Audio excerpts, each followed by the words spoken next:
শুভ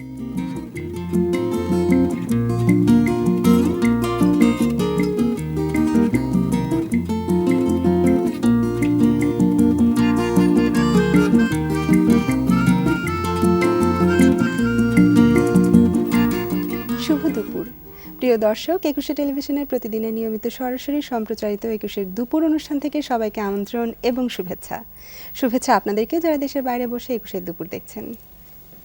প্রিয় দর্শক, জানিয়ে দিচ্ছি আজ আমাদের সাথে গল্প স্বল্প পর্বে উপস্থিত আছেন জনপ্রিয় লোকসঙ্গীত শিল্পী বিউটি। আর অনুষ্ঠানের পুরো সময় জুড়ে আছি আমি জুলিয়া ইসলাম শিশির। এইবার আমন্ত্রিত অতিথির সাথে গল্প স্বল্প চলুন কথা বলি আমাদের অতিথির সাথে। বিউটি, স্বাগত একুশের দুপুরে। Thank you. ভালো লাগছে তোমার সাথে আবার বসতে পেরে। আমারও ভালো লাগছে তোমার সাথে আবার বসতে পেরে। আচ্ছা, এই যে বৃষ্টি স্নাত একটি দুপুর, খুব সুন্দর একটা ওয়েদার আসলে বাইরে। আর এই রকম একটা দুপুরে তোমার মতো একজন সঙ্গীত শিল্পীকে কাছে পেয়েছি। আমরা অনেক আড্ডা দেব, অনেক গান শুনবো। বেশি হয়ে গেল। আচ্ছা, শুরুতেই না হয় একটু জানতে চাই কি কি কাজ নিয়ে এখন ব্যস্ত আছো? আমরা জানি অনেক স্টেজ শো করছো। এখন এই মুহূর্তে আসলে স্টেজ শো নিয়ে একটু বেশি ব্যস্ত, দেশের বাইরের শোগুলো নিয়ে একটু ব্যস্ত।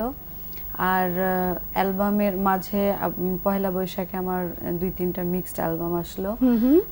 সব মিলে গান নিয়ে একটু বেশি ব্যস্ত। আচ্ছা, বাংলাদেশ তো 12 মাসে 13 পার্বণ লেগেই থাকে, বিভিন্ন উৎসব থাকে। এই যে বললে পয়লা বৈশাখের একটা অ্যালবাম বের হয়েছে, এই অ্যালবামটা সম্পর্কে একটু জানতে চাই। এটা হচ্ছে একদম নতুন কিছু ফোক গান নিয়ে অ্যালবাম এসেছে লেজার ভিশনের ব্যানারে, জি সিরিজের ব্যানারে। মানে আমি জানিও না, 2-3টা ব্যানারে এসেছে গানগুলো পয়লা বৈশাখ উপলক্ষে।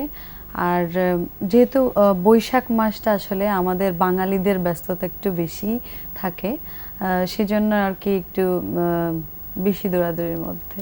আচ্ছা, অ্যালবামটা নিয়ে দর্শকের রেসপন্সটা কি রকম পেয়েছো? শ্রোতাদের যেহেতু সবে এই মাসেই তো বের হলো, এখন পর্যন্ত ভালো। আর আরো কিছুদিন গেলে আরো বেশি বুঝতে, যেহেতু এখনো অ্যালবাম আমার মনে হয় সব জায়গায়, বাংলাদেশে সব জায়গায় পৌঁছায় নাই, পৌঁছালে বুঝতে পারবো। আচ্ছা, সঙ্গীত আয়োজনে কার ছিল? আয়োজনটা কে করেছে? এটা সিলেটের একজন গীতিকবি আর কি, উনি গানগুলো লিখেছেন, সুর করেছেন এবং কম্পোজিশন করেছেন। তো উনার আয়োজনে আসলে অ্যালবামটা ছিল। আচ্ছা, সেই অ্যালবাম থেকে এই মুহূর্তে কি একটা গান শোনা যেতে পারে ছোট্ট করে?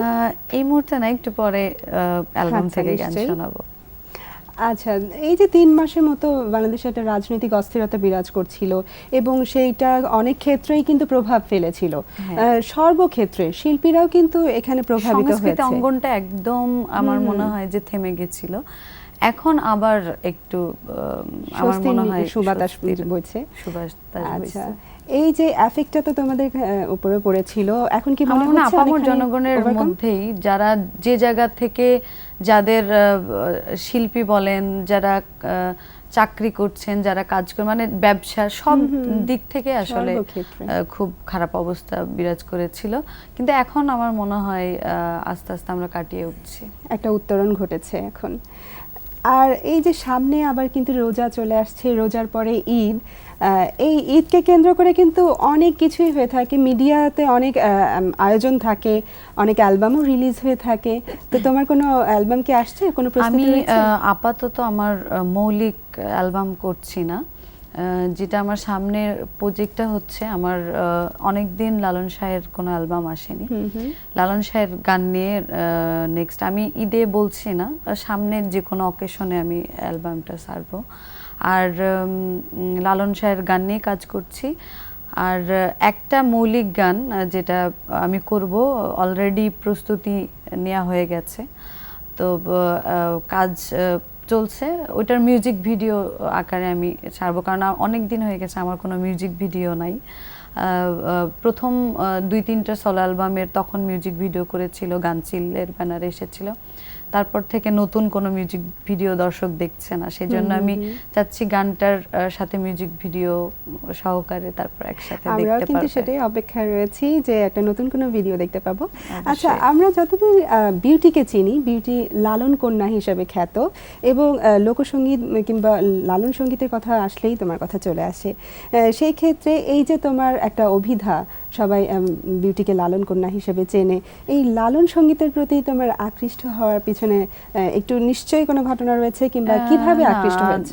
একদম ঘটনা নেই, কারণ আমার মনে হয় লালন শাহের গান আমার ব্লাডে চলে আসছে। কারণ আমার অনেক সৌভাগ্য যে আমি লালন শাহের খুব কাছাকাছি, এমন একজন গুণী মানুষের খুব কাছাকাছি আমার জন্ম। আমার মনে হয় মাটির একটা টান থাকে সব অঞ্চলে, তো আমার অটোমেটিক লালন শাহের গান আমি ধারণ না করলে আমাকে ধারণ করতে আমি বাধ্য হয়েছি।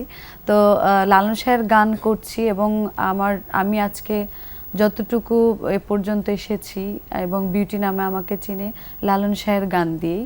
তো আমার ইচ্ছা লালন শাহের গান নিয়ে অনেক কিছু করার ইচ্ছা, এবং লালন শাহের গান যেন দেশে দেশের বাইরে আরো বেশি সমৃদ্ধ হয়, সেজন্য কাজ করে যাচ্ছি। বাকিটা সামনে আরো চেষ্টা থাকবে আমার। আচ্ছা, দেখা যাক। বিউটি আমাদের সামনে আছে, আমার সাথে সাথে মনে হয় আমার দর্শকরা অধীর আগ্রহে অপেক্ষা করছে যে ছোট্ট করে বিউটির কণ্ঠ থেকে লালন শাহের একটা গান শুনতে। ওকে। না জানি কোন সময় কোন দশা ঘটে আমারে, বসবো এমন সাধুর সাধু বাচারে, আমি আর কি বসবো এমন। বাহ, চমৎকার। আচ্ছা, আসলে লালন সঙ্গীত এমন যে হৃদয়কে সবসময় দোলা দিয়ে থাকে। তারপর যদি সেটা হয় বিউটির কণ্ঠে গান, সম্ভবত ভূমিকম্প হচ্ছে। যাই হোক, আমরা আমাদের গল্পে আবার ফিরে আসি। আমরা তো বলছিলাম লালন সঙ্গীতের কথা।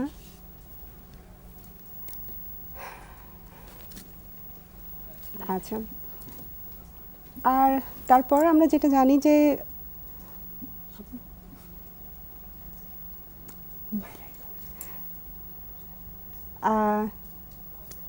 দর্শক, আমার মনে হয় আপনারাও আমার সাথে অনুভব করতে পারছেন যে ঢাকা শহরে একটি ছোট্টখাটো ভূমিকম্প হচ্ছে। এই মুহূর্তেই ভূমিকম্পটি হচ্ছে, আমরা সেটে বসে অনুভব করছি।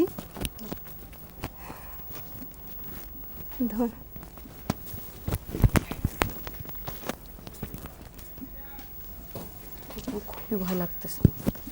দর্শক, এই মুহূর্তে অনুষ্ঠানটি শেষ করতে হচ্ছে, আবার দেখা হবে অন্য কোনো সময়।